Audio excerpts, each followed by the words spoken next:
Udah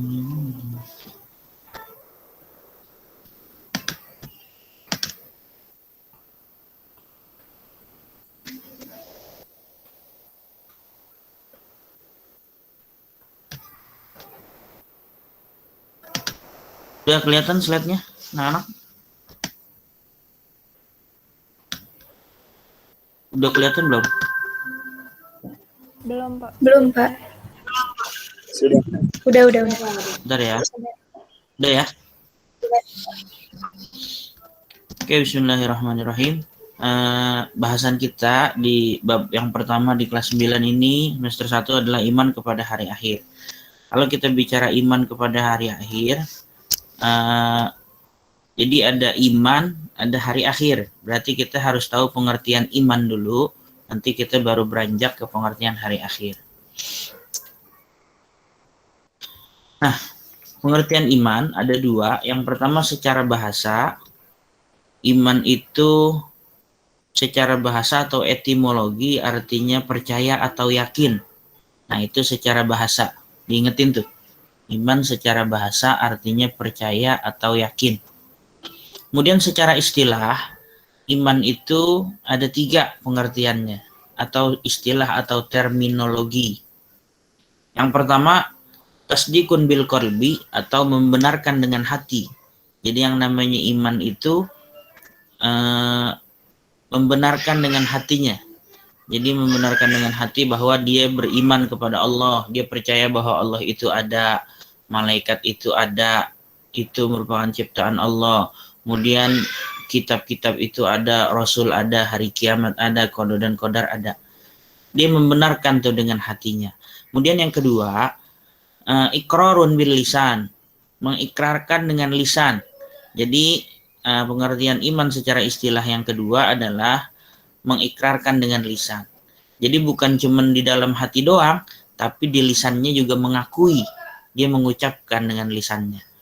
Makanya kalau orang non-muslim, dia mau masuk agama Islam, bukan cuma keyakinannya doang. Oh, gue percaya nih, Allah itu Tuhan yang sebenar-benarnya harus disembah. Yang benar tuh Tuhan itu Allah. Dalam hatinya begitu. Tapi dia nggak ikrar dengan lisannya, nggak bisa diterima. Makanya kalau dia mau masuk Islam, harus mengucapkan 2 kalimat syahadat. Asyhadu an la ilaha illallah wa asyhadu anna Muhammadar Rasulullah. Tuh gitu ya. Jadi bukan cuma membenarkan doang, tapi harus mengikrarkan juga. Kemudian yang ketiga, mengamalkan wa amalun bil jawari, artinya mengamalkan dengan perbuatan. Jadi mengamalkan dengan perbuatan itu bukti dari iman dia, implementasinya gimana. Bukan cuma meyakini dengan hati doang, membenarkan dengan hati, terus dia ngucapin, dia ngakuin, tapi buktinya mana? Dari ucapan dia tadi, dari keyakinan dia tadi, dia mengamalkan dengan perbuatan, yaitu dengan beribadah kepada Allah, dengan menjalankan segala perintah Allah, dan menjauhi larangan-larangan Allah. Puasa, sholat, zakat, sedekah, dan lain-lain.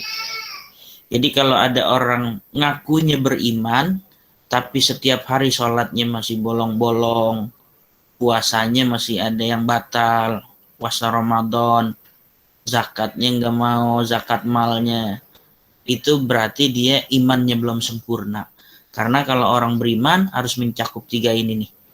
Jadi dalam hatinya dia membenarkan, kemudian mengikrarkan dengan lisannya, yang ketiga mengamalkan dengan perbuatan.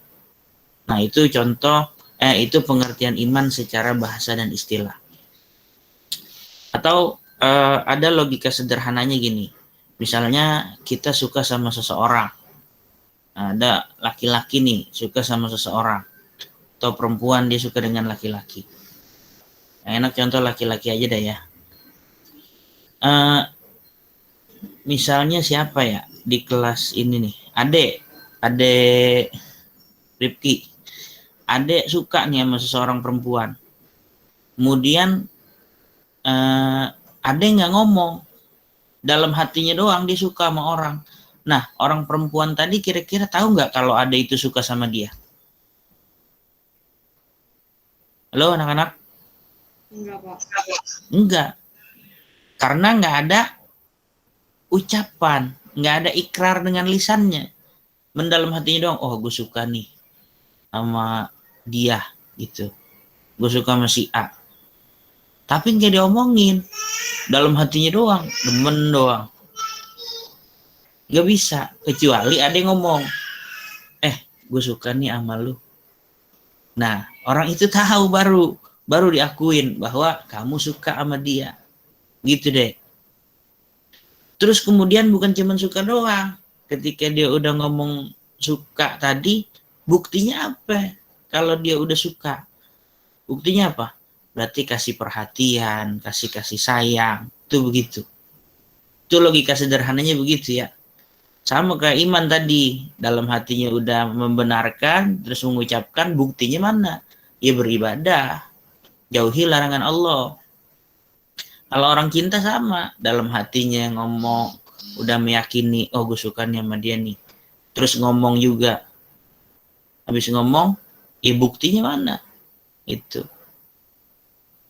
Bukan cuma ngomong doang. Berarti cintanya bullshit. Sama kayak kamu sama ibu kamu. Kamu yakin dalam hati, kamu benar-benar sayang sama ibu kamu. Dalam hati kamu nih. Kemudian ikrarnya apa? Bilang, mah aku sayang mama, aku sayang ibu, aku sayang bunda, aku sayang mami. Ngomong tuh sama ibu begitu. Ibunya tahu kalau dia sayang. Cuman buktinya mana mengamalkan dengan perbuatannya. Giliran disuruh ibu, ntar dulu. Giliran emaknya minta tolong, ogah. Lebih mentingin game daripada orang tua. Kadang orang tua nyuruh, lu mah nanggung. Itu. Tuh. Percuma ngasih hadiah setiap hari ibu atau setiap hari bapak kasih hadiah ke orang tua. Giliran disuruh ibadah, nggak mau. Sholat susah. Berarti cinta kamu dan kasih sayang kamu kepada kedua orang tua kamu itu bullshit, bohong. Karena nanti di akhirat orang tua itu akan dihisab juga tuh. Ditanyain tentang anak-anaknya. Kenapa anak kamu nggak sholat?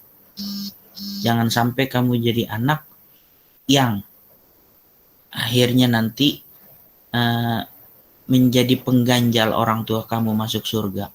Orang tua kamu udah ibadahnya rajin, kamunya males. Nanti ditanya, kamu anaknya siapa? Saya anaknya si A.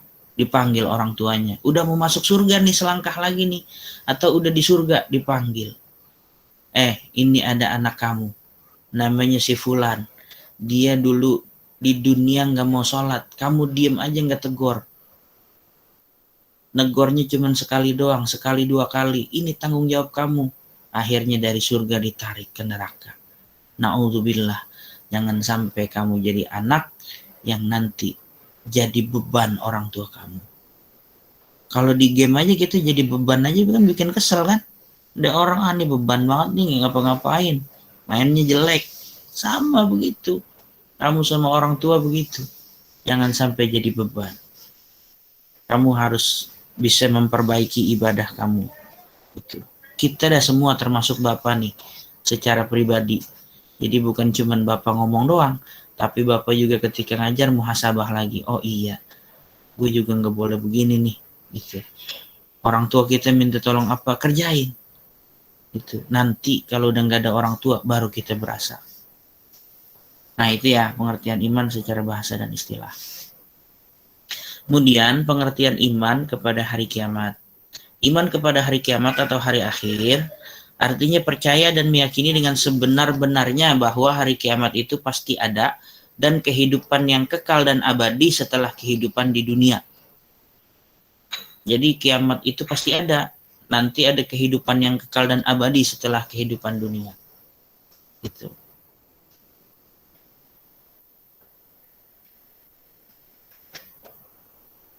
Kemudian lanjut.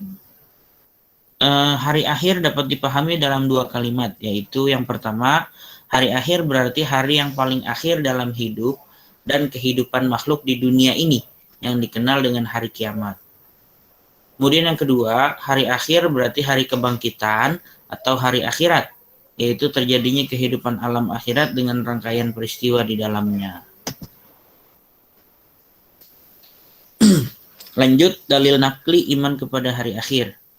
Jadi dalil nakli itu dalil yang bersumber dari Al-Quran atau hadis. Namanya dalil nakli.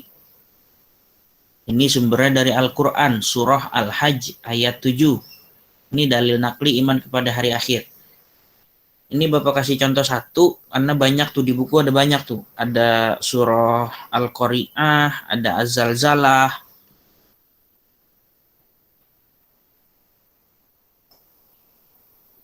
Bismillahirrahmanirrahim. Wa anna sa'ata atiyatul la raiba fiha wa anna allaha yab'atsu man fil kubur. Wa anna dan sesungguhnya dan sungguh atau sesungguhnya as-sa'ata hari kiamat itu atiyatun pasti datang. La raiba fiha tidak ada keraguan di dalamnya.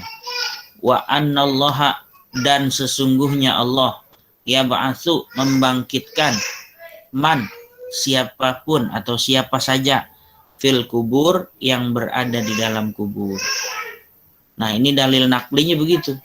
Jadi as-sa'ata hari kiamat itu pasti datang. Atiyatun. Sekarang Bapak baca ayatnya, kamu artiin ya. Boleh dibuka mikrofonnya. Bapak baca penggalan-penggalannya aja, kamu ngertiin. Wa anna dan sungguh hari kiamat. as-sa'ata apa as-sa'ata?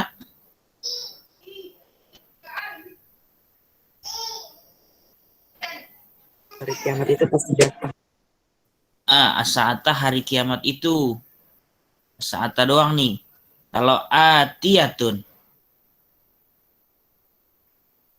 Pasti datang. pasti datang. Jadi kalau as-sa'ata hari kiamat itu kalau kayak bahasa Inggris tuh pakai the. Jadi jelas. Yang dimaksud tuh hari kiamat yang mana? Hari kiamat yang itu nanti, hari kiamat yang sesungguhnya gitu. Atiyatun pasti datang. La raiba fiha.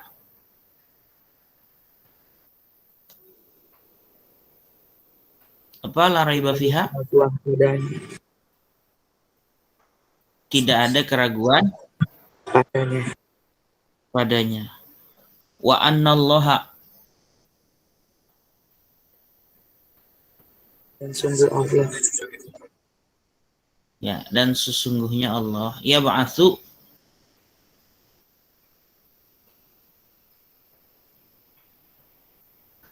ya ba'atsu apa ya? Membangkitkan man Siapapun fil kubur di dalam kubur. ya yang ada dalam kubur. Ini dalil nakli, kamu ingetin nih Al-Hajj ayat 7. Nanti dalilnya juga kamu apalin. Ini dihafalin. Kemudian ada surah Az-Zalzalah juga ada tuh. Idza zulzilatil ardu zilzalaha, apabila bumi digoncangkan dengan goncangan yang sangat dahsyat.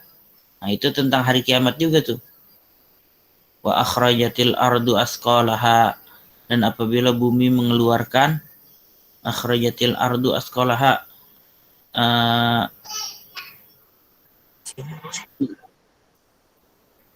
isi dari perut bumi itu gitu. Jadi itu menggambarkan hari kiamat. Surah Az-Zalzalah ayat 1 sampai 2. Kemudian ada lagi surah Al-Qari'ah, yauma yakunun nasu kal farashil mabsus wa takunul jibalu kal ihnil manfush. Tuh, ada lagi. Nanti kamu lihat di buku paket. Udah lengkap tuh. Ini karena cuma di slide satu aja yang Bapak contohin. Kemudian selanjutnya alam yang dialami manusia ada 4. Yang pertama alam ruh. Alam ruh itu alam sebelum manusia dilahirkan ke muka bumi atau ke dunia. Jadi dalam kandungan, waktu kamu masih berbentuk, udah dalam kandungan tuh masih bayi, masih janin. Nah, itu namanya alam ruh, berada di dalam kandungan ibu kamu, perut ibu kamu. Kemudian alam dunia, ketika kamu dilahirkan, kamu atau kita masuk ke alam dunia. Termasuk kita sekarang nih, kita lahir, dewasa, sekolah, nanti kuliah, kerja, nikah, semuanya dah tuh. Itu di alam dunia. Nih yang kita alamin sekarang nih, ini namanya alam dunia. Dan alam dunia ini ladangnya nih kita mencari apa? Keridhaan Allah atau beribadah kepada Allah. Karena nanti kalau udah wafat, kalau Allah panggil, ya udah nggak bisa lagi mau mencari amal dari mana.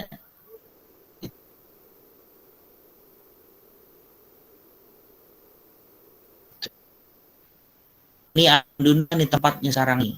Kamu sholat, puasa, zakat, baca Quran. Makanya sekarang orang pada gampang banget di dunia nih sekarang, kita pada tertipu. Padahal dunia ini nikmatnya baru 1%. Nanti di akhirat 99%. Jadi nikmat yang Allah berikan di dunia itu cuma baru 1%. Nanti 99% adanya di akhirat. Tapi kita di dunia itu udah luar biasa. Kita mau makan, nggak usah pakai keluar. Tinggal pesen aja di aplikasi, dianterin. Sama Gojek, sama Grab, sama Shopee Food. Tahu-tahu sampai di rumah. Kita mau ngapain lagi? Di kamar, kepanasan, tinggal nyalain AC. Wah, udah nikmatnya luar biasa. Itu baru 1%. Kita liburan kemana nih? Misalnya ke daerah-daerah yang bagus, indah. Kita udah seneng banget posting foto luar negeri, jalan-jalan. Itu baru 1% nikmat yang Allah beri itu di dunia tuh. Yang 99% nanti disimpan buat di akhirat. Tapi makanya kita kebanyakan tertipu dengan kehidupan dunia. Karena udah ngerasa enak di dunia begini, Allah kasih jabatan, Allah kasih kekayaan, dia nggak bisa memanfaatkan atau tidak bisa amanah dengan kekayaannya atau dengan jabatannya. Tuh, mudah-mudahan kita semua bisa jadi orang yang bisa seimbang dalam dunia dan akhirat. Jadi nggak tertipu dengan kehidupan dunia atau gemerlapnya dunia. Kemudian selanjutnya nanti kita wafat masuk ke alam barzah atau kubur. Alam kubur ini merupakan perantara antara alam dunia dan alam akhirat. Batasnya nih alam kubur. Di alam kubur nanti gimana? Sesuai dengan ibadah atau amal perbuatan kita selama di dunia kita masih hidup. Kalau masih hidup kita berbuat baik, ibadahnya rajin, hablum minallahnya sama hablum minannasnya bagus, nanti di alam kubur enak, tenang. Tapi kalau di dunia dia kagak sholat, puasanya ditinggal, ngajinya jarang, nanti di kuburnya gelap. Jadi yang bisa menjadi penerang kita di alam kubur itu amal ibadah kita, bukan yang lain. Misalnya kamu ke kubur bawa lampu, lampu yang paling terang dah, pokoknya lampu neon, lampu LED dibawa, nggak bisa menerangi kamu. Tetap itu gelap, petang. Di dalam kubur itu petang. Kayaknya satu ulama bilang, saya nggak takut kalau saya masuk neraka. Karena ngapa? Di neraka nanti rame-rame. Tapi yang saya paling takut di mana? Di alam kubur. Karena di kubur itu saya sendiri. Nggak ada temennya tuh, sendirian. Ngadepin malaikat munkar, nakir. Nanti ditanya tuh di alam kubur tuh, ada pertanyaan-pertanyaan di alam kubur. Ditanya, man rabbuka, siapa Tuhanmu? Ma imamuka, siapa imammu? Man nabiyuka, siapa nabimu? Pakai bahasa Arab nanti pertanyaannya tuh. Pak, saya bisa bahasa Arab gimana Pak? Nanti amal perbuatan kita yang bisa menjawab itu. Kalau kita amal perbuatannya baik, lancar aja nanti jawabannya, bisa sendiri. Tapi kalau amal perbuatannya buruk, ya ditanya au aja dah. urusan malaikat dah tuh. Munkar dan nakir nanti urusannya. Siksa kubur itu macam-macam, nanti ketika ditanya dia nggak tahu, nanti dipecut tuh. Ada yang bilang itu seperti cambuk, ada yang bilang seperti kayak pentungan. Nah, cambuk yang dipegang sama malaikat munkar dan nakir itu, yang dipakai sama malaikat yang menyiksa dalam kubur itu kalau dikumpulin orang dari zaman Nabi Adam sampai hari akhir, nggak ada yang kuat ngangkat. Tuh dikumpulin semuanya tuh, nggak ada yang kuat ngangkat itu cambuknya tuh. Makanya kamu bisa bayangkan betapa perih dan pedihnya siksa kubur. Makanya kalau kita nggak mau nanti sengsara di alam kubur, kita muhasabah dari sekarang. Kalau ibadahnya masih lalai, benerin lagi. Gimana supaya kita bisa ibadahnya rajin. Benerin lagi. Nanti pas udah mati, karena penyesalan itu belakangan, udah mati baru nyesal. Kenapa gue dulu di dunia kagak rajin ibadah? Kenapa dulu gue di dunia main mulu? Itu. Nanti baru pada nyesalnya belakangan. Nah, itu alam barzah, alam kubur. Kemudian lanjut alam akhirat, nanti yang akan kita bahas ya. Alam akhirat, hari kiamat. So, itu ada alam akhirat.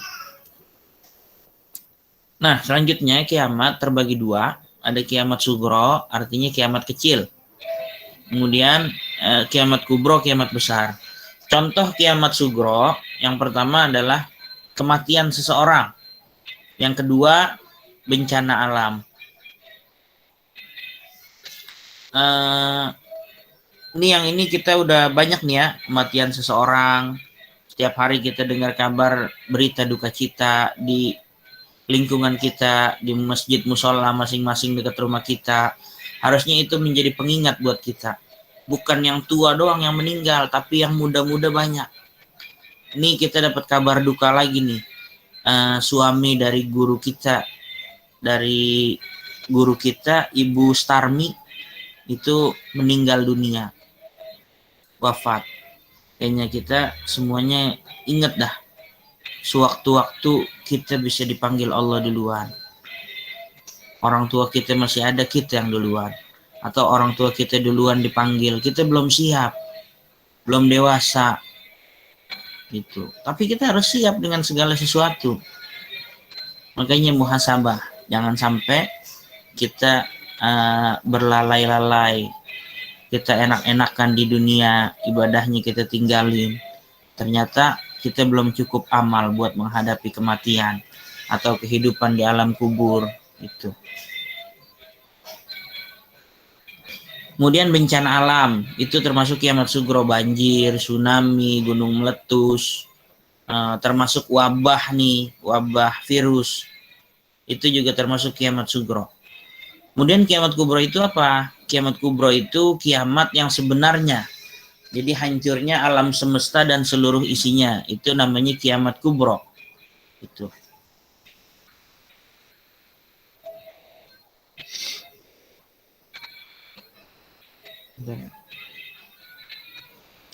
Lanjut. Kita bahas tanda-tanda kiamat.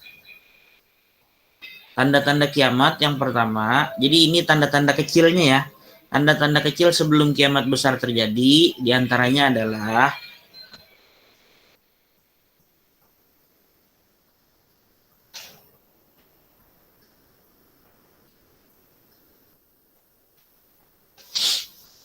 yang pertama, orang baik berkurang, sedangkan orang yang jahat begitu banyak. Ini kita udah bisa lihat nih sekarang nih. Orang baik itu pada wafat, Allah panggil, sedangkan orang-orang jahat malah banyak. Pejabat-pejabat kita tuh udah tahu masa pandemi, dia malah korupsi. Orang butuhin bantuan kek, dikasih apa kek, malah dikorupsi uangnya. Nah itu naudzubillah. Jadi yang baik-baik, ulama-ulama kita, guru-guru kita, bahkan sahabat-sahabat kita, orang tua kita yang baik-baik meninggal duluan. Kemudian yang kedua, waktu terasa begitu cepat.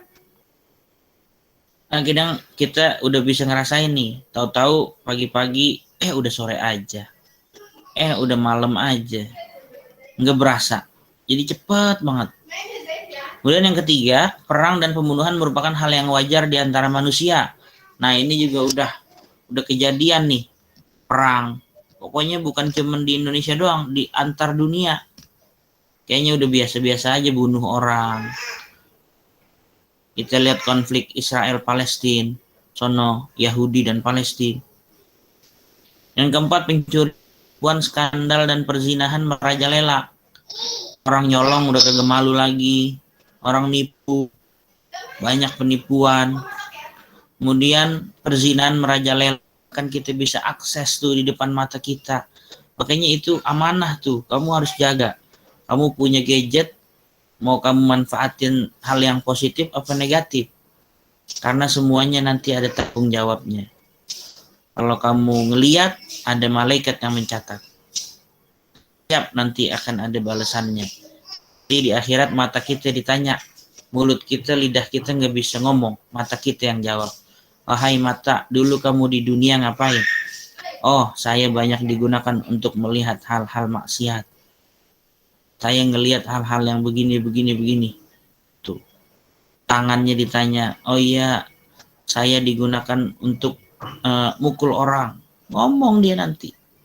Kaki ditanya, bagaimana kaki kamu selama di dunia? Saya banyak digunakan untuk berjalan, untuk hal-hal maksiat. Alhamdulillah, jangan sampai. Jadi nanti semuanya, mulut kamu udah gak bisa bohong lagi. Di dunia kamu bisa bohong, luar biasa bohong. Kita bisa bohong, tapi nanti di akhirat kita gak bisa bohong. Semuanya jadi saksi tuh, anggota tubuh kita. Kemudian muncul bangunan-bangunan yang besar. Ini udah banyak nih ya. Minuman keras menjadi hal yang populer. Ini udah biasa. Kayaknya kamu nggak usah kamu ikutin tuh kalau ada artis-artis atau selebgram yang misalnya dia bikin podcast kayak, bikin acara apa kayak ngobrol-ngobrol, itu ada minuman-minuman kerasnya tuh yang ditaruh-taruhin. Jangan kamu tonton. Kalau kamu tonton sama aja kamu dukung. Ketika kamu udah mendukung, AdSense-nya mereka jalan, mereka dapat cuan dari situ, ya kamu sama aja berpartisipasi. Makanya nggak usah tinggalin yang begitu, unfollow, unsubscribe, nggak usah diikutin. Dan nggak ada faedahnya buat kamu, buat apa? Walaupun dia orang bener ya nggak bakalan begitu. Gitu. Kemudian padang gurun Arab menghijau. Ini udah banyak nih di Arab, sayuran-sayuran hijau bisa ditanemin. Gurun disulap, bisa jadi tumbuh sayuran-sayuran hijau. Naudzubillah, nih tanda-tanda kecil sebelum kiamat ini udah banyak. Penggembala kambing dan orang tak beralaskan kaki berlomba membangun gedung tinggi. Banyak nih tukang beling. Di sini kerjaannya pemulung, tau-tau di kampung rumahnya gede-gede. Muncul bangunan-bangunan yang dibangun di Mekah lebih tinggi daripada gunung di Mekah. Nah, kita bisa lihat tuh di Mekah, hotel-hotel sekarang udah megah, tinggi-tinggi. Bahkan, wah tingginya itu luar biasa dah. Nah, itu tanda-tanda kiamat tuh. Kemudian invasi orang-orang berkulit putih dengan mata sipit dan berwajah lebar memakai sandal bulu. Tuh, kita lihat orang-orang berkulit putih dengan mata sipit, udah mana aja ada dia. Tuh. Ini di negara kita terjadi juga nih. Orang-orang dari sono. Kemudian 11, banyaknya pria yang menyerupai perempuan dan sebaliknya. Laki-laki, kodratnya udah laki-laki, dirubah jadi perempuan. Menyerupai aja nggak boleh, apalagi dirubah. Itu nggak boleh tuh. Yang perempuan juga sama.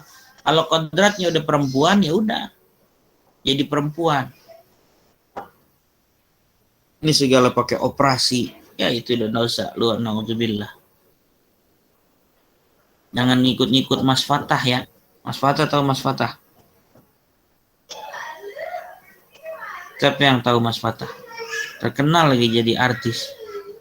Pencinta Luna, Pak. Oh, nah itu termasuk orang yang merubah kodrat tuh, nggak boleh begitu. Makanya jangan kita ikutin, jangan kita tonton mulu. Nggak usah, karena sama aja kita mendukung dia. Kemudian terakhir munculnya gaya hidup mewah di kalangan umat Islam. Nih udah banyak terjadi nih, orang-orang Islam kadang-kadang pada pamer. Oh, lu pakai HP apaan lu? Nih, gue iPhone terbaru nih. Dulu masih zamannya Samsung S7 yang di air kagak ngapa-ngapa. Jadi kalau nyemplung air nggak ngapa-ngapa tuh S7 waktu itu. Pada apa? Pamer-pamer. Lagi makan di restoran mana nih, pamer, dipoto, jadiin story, bikin apalah. Dia nggak tahu tuh followers dia, tetangga dia pada kelaparan. Makanya kalau kita posting sesuatu, kita mikir-mikir dulu. Oh iya, gimana ya? Ntar kalau gue posting begini, teman-teman gue pada kelaparan, pada susah, gimana nanti? Harus begitu. Jangan gaya hidupnya doang mewah. Ketika hari Jumat ngamal tuh kan guru biasanya keliling tuh, wali kelas atau ada guru yang keliling pas ngamal 2.000. Udah 2.000 nyari 2.000 yang lecek lagi. Baru ditaruh di tempat amal. Na'udzubillah. Padahal HP-nya iPhone terbaru.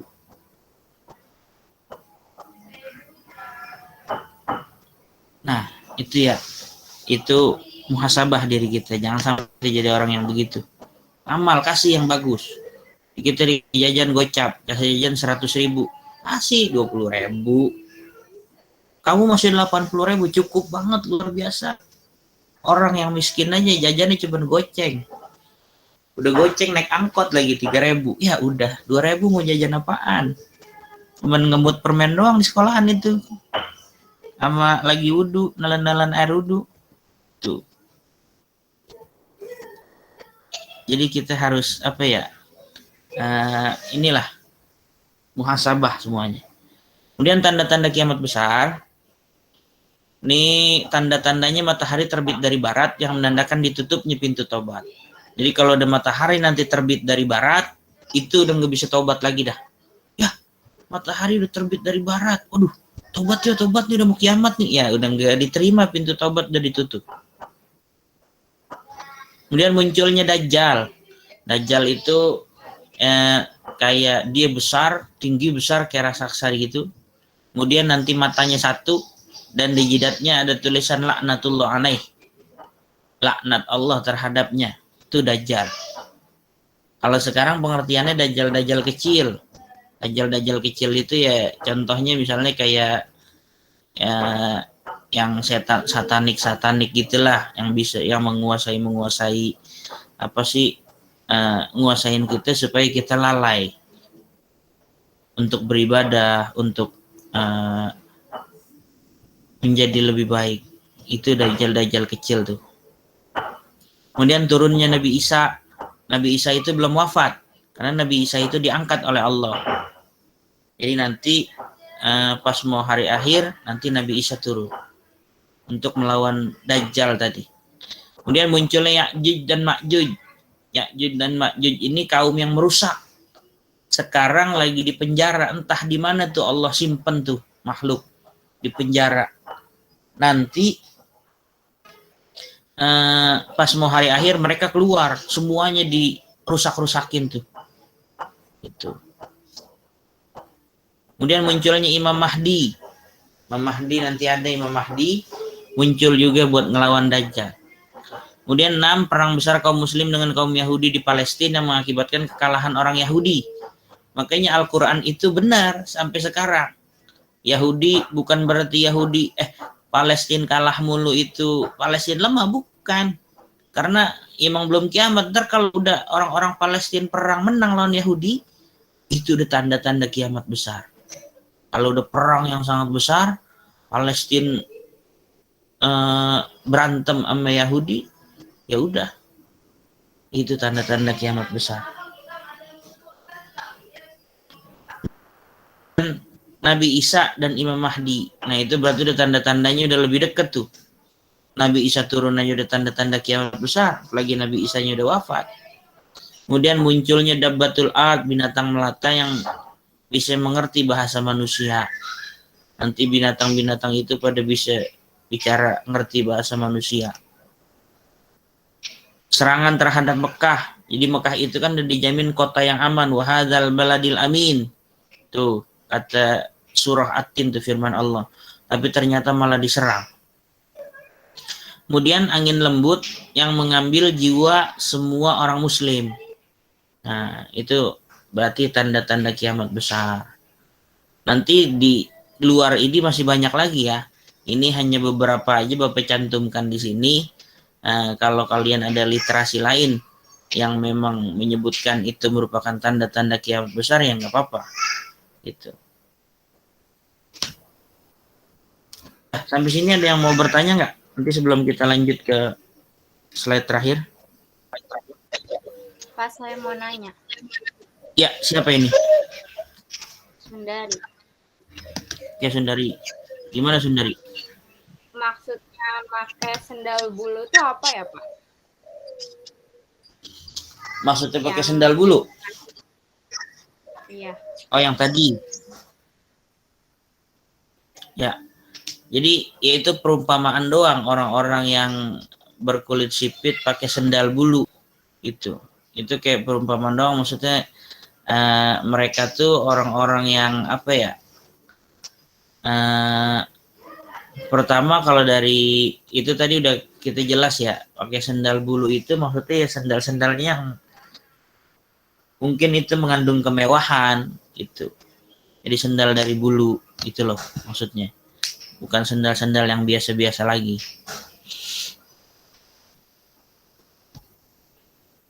Oh gitu Pak, makasih Pak. Yang lain ada pertanyaan lagi? Silakan. Nanti sambil Bapak cari lagi literasi tentang maksud dari sendal berkulit bulu tadi ya. Jadi biar lebih pasti lagi jawaban dari Bapak. Atau yang lain ada yang tahu silakan, nggak apa-apa boleh. Jadi kalau belajar itu kalian boleh tambahin misalnya referensi. Pak, yang saya tahu Pak seperti ini Pak, misalnya. Kalau dari penjelasan Bapak itu boleh, nggak apa-apa, bagus. Karena bisa jadi Bapak kan manusia biasa juga, Bapak salah juga, ada kekurangan juga. Jadi boleh juga tuh kalian kasih pendapat-pendapat ketika ada jawaban Bapak yang salah atau kurang memuaskan. Ada lagi pertanyaan? Belum kita lanjut ke yang slide terakhir. Pokoknya gini ya, yang nanya udah pasti dapat poin plus ketika pelajaran Bapak, karena Bapak pengennya belajar itu aktif, ada tantangan, jangan belajar pada diem aja. Jadi Bapak ngajar juga, ya gampang banget ngajar kelas ini nih, cuman begini doang, nggak ada tantangannya. Gitu. Kalau ada yang nanya kan enak. Besok-besok pas belajar kan Bapak udah siap-siap tuh buka buku lagi. Itu. Baca-baca dulu. Karena Bapak tahu, oh kelas ini pasti nanyanya pertanyaannya super-super nih gitu. Jadi enak kita ngajarnya, tertantang. Tapi kalau pada diem aja kan ngajarnya gimana gitu, biasa-biasa aja jadinya. Lagi pertanyaan?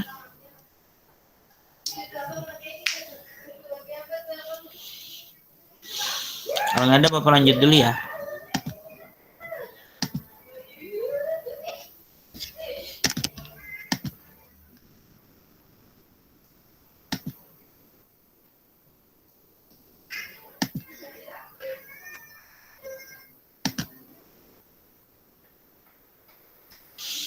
Nah, ini adalah tahapan-tahapan hari akhir.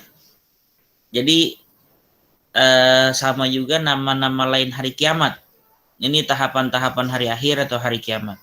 Yang pertama, jadi nanti pada hari kiamat itu ada tiupan sangkakala yang ditiup oleh malaikat siapa? Siapa yang niup sangkakala? Yang bertugas meniup sangkakala malaikat siapa? Israfil. Israfil. Nanti malaikat Israfil itu meniup sangkakala. Berapa kali ditiup sangkakala? 2 kali. Sekali. Berapa kali? 3 kali. Nanti tiupan yang pertama itu hari hancurnya alam semesta dan seluruh isinya. Nih, yaumul kiamah. Semua rata dengan tanah. Pokoknya gunung-gunung berterbangan pada manusia itu berhamburan dah sama dah. Gunung berterbangan pada tabrakan tuh kayak kapas. Kalau gunung aja yang gede kayak kapas, manusia kayak apaan? kutu kali ya. Udah tubruk-tubrukan. Planet antar planet, lautnya tumpah. Laut segitu gedenya tumpah air, bagaimana? Tsunami aja kita udah takut banget ngelihatnya. Apalagi air laut ditumpahin. Itu udah kayak ikan di akuarium kali ya. Udah pada, waduh gimana itu. Pokoknya dengan segala huru haranya lah. Itu tiupan yang pertama. Jadi semuanya hancur, mati tanpa terkecuali. Malaikat Israfil belum mati karena dia masih ada tugas niup lagi, 3 kali niupnya. Kemudian Yaumul Ba'ats. Yaumul Ba'ats itu artinya hari kebangkitan. Jadi tiupan sangkakala yang kedua itu peristiwanya Yaumul Ba'ats, hari kebangkitan, hari dibangkitkannya manusia dari alam kubur. Itu namanya Yaumul Ba'ats. Nanti semua dibangkitkan tuh. Dari manusia dari zaman Nabi Adam sampai hari akhir semuanya bangkit. Tanpa busana. Enggak pakai papeh. Nanti gimana Pak? Pada lihat-lihatan dong? Enggak. Boro-boro ngelihat samping kiri kanan kita. Nanti suami istri pada kagak kenal tuh. Suami istri atau ibu anak kagak kenal. Pada ngurusin amalnya masing-masing semua. Udah pada mikirin, ntar gimana gue masuk surga apa neraka ya. Amal gue nanti lebih berat kebaikannya apa keburukannya ya. Itu udah mikirin semuanya tuh masing-masing tuh. Nggak ada yang kepikiran buat ngelihat kanan kiri, nggak ada. Dan nanti dibangkitkannya itu macam-macam sesuai amal perbuatannya selama di dunia. Ada yang bertanduk. Kalau yang bertanduk tuh dia mendahului imam pada saat sholat berjamaah. Imam belum sujud, dia udah sujud duluan. Imam belum naik bangun, dia udah bangun duluan. Imam belum salam, dia salam duluan. Nah itu nanti dia dibangkitkan dalam keadaan bertanduk. Atau bisa juga dia badannya manusia, palanya monyet. Badannya manusia, palanya anjing. Badannya manusia, palanya babi. Karena perbuatan-perbuatan dia di dunia seperti babi. Nggak kenal halal haram, kotoran aja dimakan aja udah. Yang halal, yang haram nggak tahu. Pokoknya disabet semuanya. Nah itu bisa terjadi tuh begitu. Makanya kita harus punya iman itu tadi supaya bisa memfilter kita dari perbuatan-perbuatan yang tercela atau perbuatan-perbuatan maksiat yang nanti bisa menyengsarakan kita di hari akhir. Nah itu tiupan yang kedua, Yaumul Ba'ats. Kemudian tiupan sangkakala yang ketiga, itu Yaumul Mahsyar atau Yaumul Hasyr. Yaumul Mahsyar itu artinya hari dikumpulkannya makhluk di padang mahsyar. Satu tempat yang disebut padang mahsyar. Nanti ngumpulinnya gimana? Cara ngumpulinnya tuh. Jadi ketika udah ditiup sangkakala tadi, nanti ada api yang datang dari berbagai penjuru. Api itu datang dari berbagai penjuru, lama-lama ke tengah ngecil sampai semua makhluk itu berada di padang mahsyar. Gitu. Jadi ada api yang datang dari berbagai penjuru. Dalam satu riwayat disebutkan begitu dalam satu kitab. Jadi untuk menggiring manusia dengan api yang datang dari berbagai penjuru. Itu Yaumul Mahsyar. Nanti di Yaumul Mahsyar semuanya pada nyari tuh. Kaumnya Nabi Adam cari nanti benderanya Nabi Adam. Kaumnya Nabi Nuh nyari klan Nabi Nuh.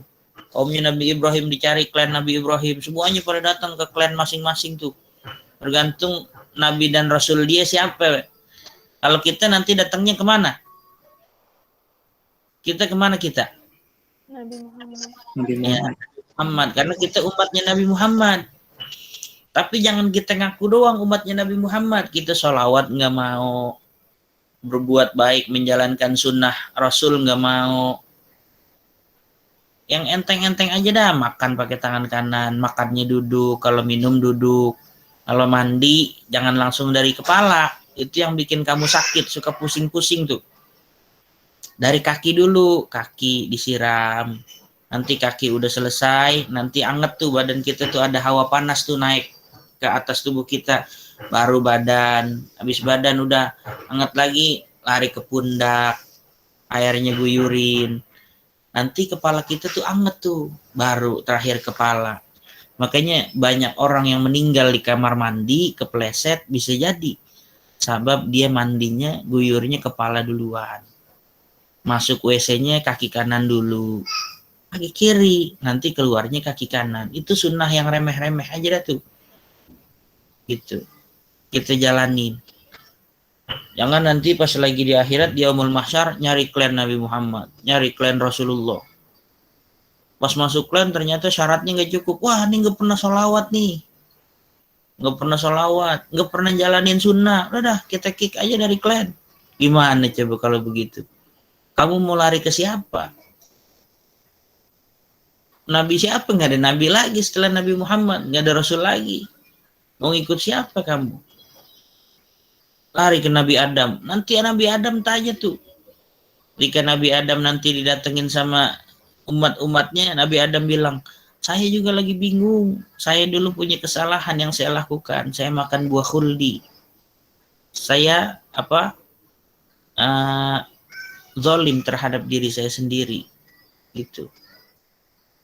Datang ke Nabi Nuh bilang, aduh saya punya dosa, anak saya dulu nggak ngikutin saya, akhirnya Kan'an itu ngelawan Nabi Nuh, nggak mau ikut perahu Nabi Nuh, akhirnya dia mati, tenggelam bersama orang-orang kafir.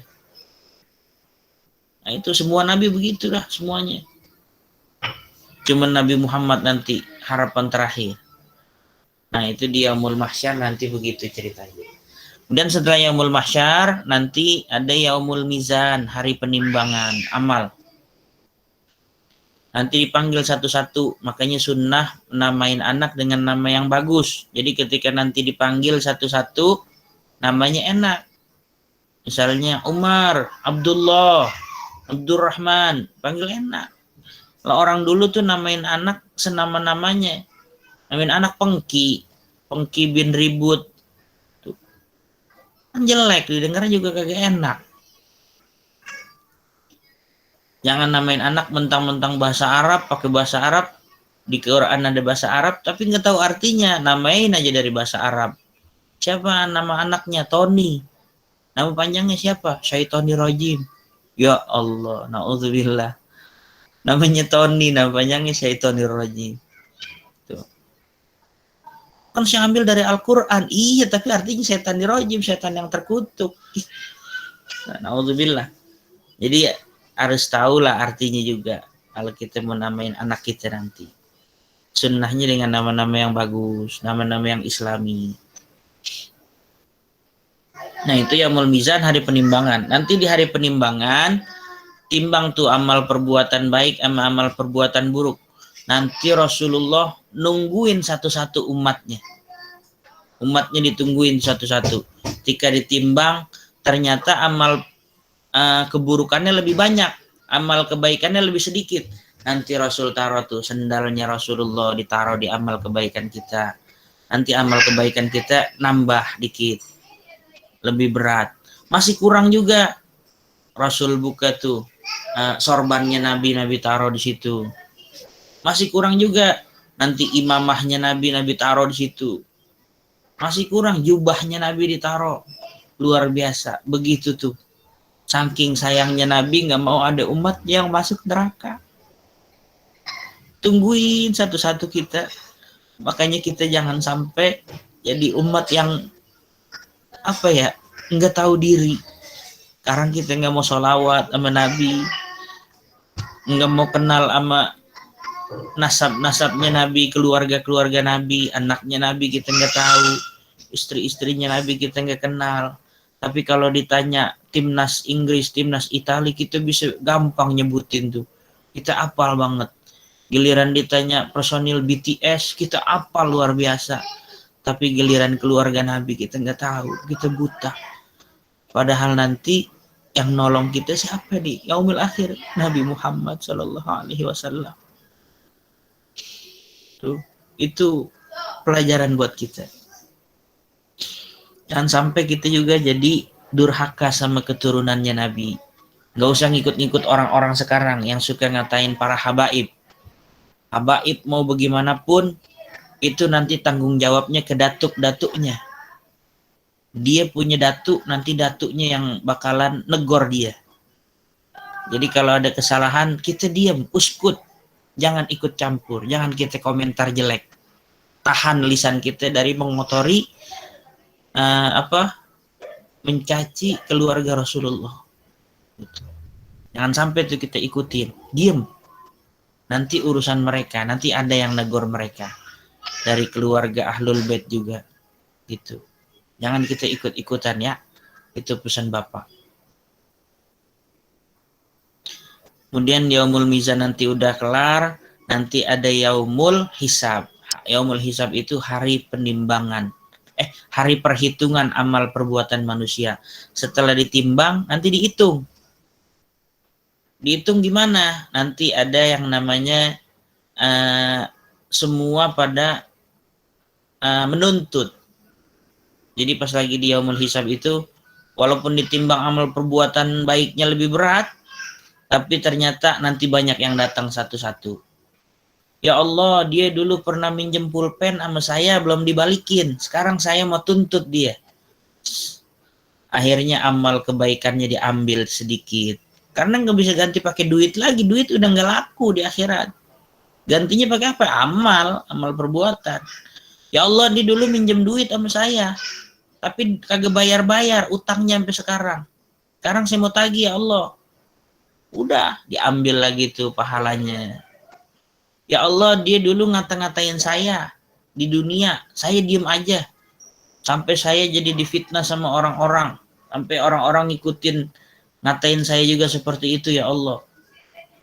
Nah, pahalanya diambil lagi. Tuh. Dosanya malah dipindahin. Jadi pahalanya nambah, dosanya berkurang.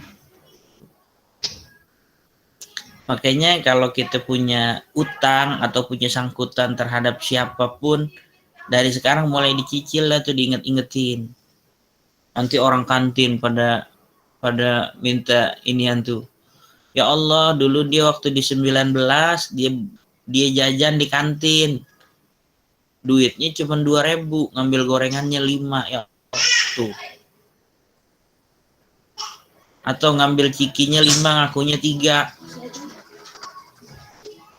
Iya. Nah gitu ya, itu yaumul hisab. Kemudian yang terakhir yaumul jaza. Ya sayang, tunggu ya. Yang terakhir yaumul jaza. Yaumul jaza itu hari pembalasan. Hari pembalasan ya tergantung amal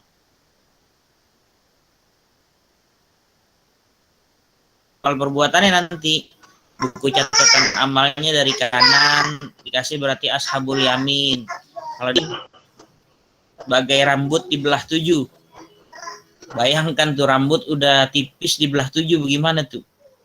Jadi nanti tergantung amal perbuatan kita. Kalau ada nanti yang bisa berjalan seperti jalan biasa, ada yang bisa berjalan seperti orang lari, nanti sampai di ujung. Ada yang kayak orang naik motor, kecepatannya. Ada seperti yang kilat yang menyambar, kalbarkil khotif. Baru naruh kaki, tahu-tahu udah sampai di ujung. Nah itu para wali, para nabi dan rasul tuh yang seperti itu tuh. Kemudian ada juga kalau amal perbuatannya buruk, ada yang udah di tengah-tengah jatuh. Ada yang udah mau di ujung, udah mau selangkah lagi sampai jatuh. Ada yang baru naruh kaki, jatuh. Nah itu tergantung amal perbuatan kita. Hanya kita deket-deket dah sama orang-orang soleh supaya kita bisa nanti dikasih syafaat juga sama guru-guru kita, sama Rasulullah. Nanti Rasulullah ngasih syafaat ke guru kita ngajak kita. Kalau kita ketemu orang-orang soleh enak, bisa kita ditolongin nanti di akhirat. Nanti setelah yaumul jaza, yaumuddin, nah baru datu penentuannya, kamu masuk surga apa neraka. Kalau di suratul mustaqim jatuh, ya udah neraka dah, temu malaikat Malik. Kalau udah bebas, masuk surga.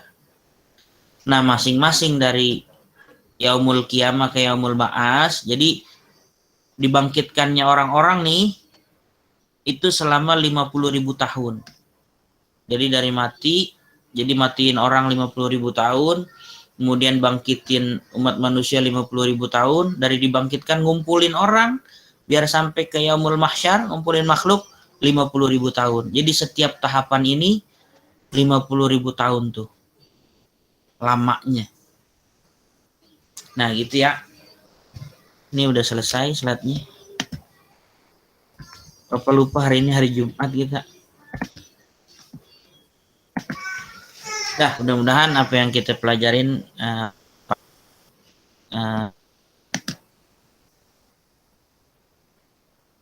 dan bisa mengubah diri kita jadi lebih baik lagi. Ada yang mau nanya nggak masih? Kalau ada nanti bisa dijawab secepatnya. 3 menit aja deh Bapak kasih ya. Ada pertanyaan nggak? Ayo.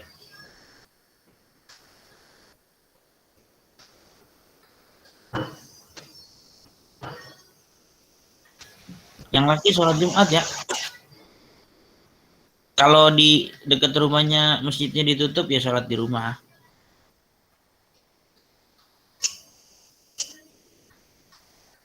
Ada pertanyaan?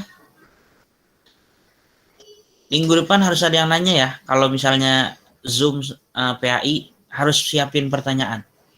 Jadi Bapak akan tertantang ngajar ketika anak-anak Bapak aktif dalam belajar. Kalau cuma diem-diem aja, kayaknya Bapak bukan ngajar siswa 19.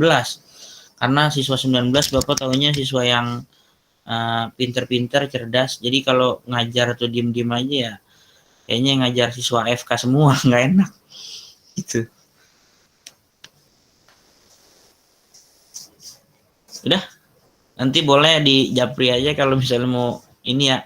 Soalnya udah Bapak lampirkan, tapi nanti ada yang Bapak benerin. Jadi kalau misalnya kalian ada jawabannya yang kalian rasa betul tapi salah, itu ada kunci Bapak yang salah ternyata, kunci jawaban Bapak di Google Form. Nanti Bapak koreksi dulu.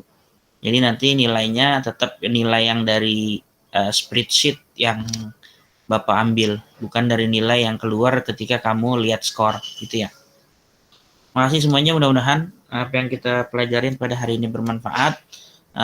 Allahul muwaffiq ila aqwamit thoriq.